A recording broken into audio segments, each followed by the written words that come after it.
Hello hello नमस्ते दोस्तों, आप सबका उत्तर प्रदेश लोकगीत सावित्री देवी के चैनल में स्वागत है। आप सबके लिए मैं प्यारा सा नाच गीत लेकर आई हूँ। कैसे लगेगा कमेंट बॉक्स में जरूर बताइएगा।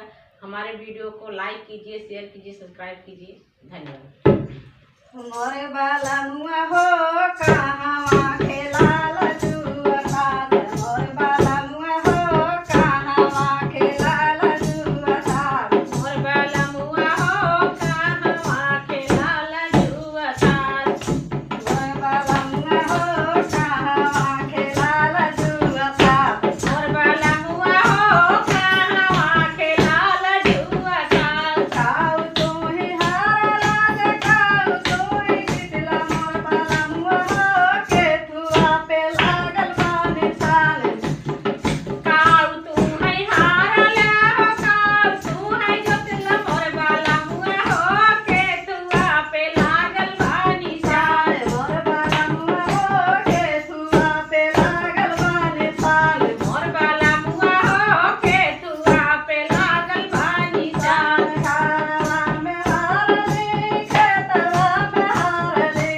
कारवा में हारली ओ खेतवा में हारली, मोरे रनिया हो तारवा पे लागल बाने साल, मोरे रनिया हो तारवा पे लागल बानी साल। मोरे रजब हो कहाँ खेलाल जुआ, मोरे राजा हो कहाँ खेलाल जुआ तार, मोरी रनिया हो नरकपुर में खेल जुआ, मोरी रनिया हो पाटी में है खेले जुआ तार। काऊ तोहि घरवा राजा काऊ तोहि जितला, मोरे रजब हो के तुआ पे लागल बाने साल, अरे काऊ तू है हार राजा, काऊ तू है जीतला हो के तुआ पे लागल बाटे राजोनी जान।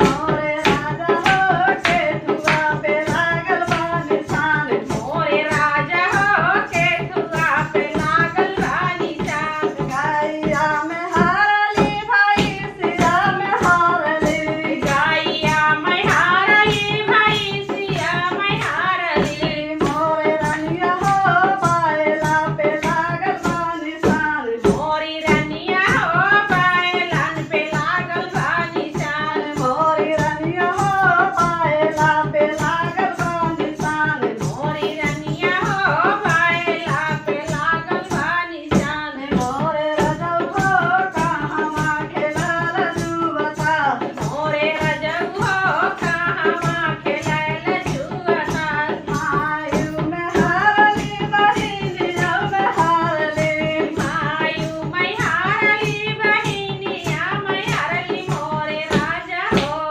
मायु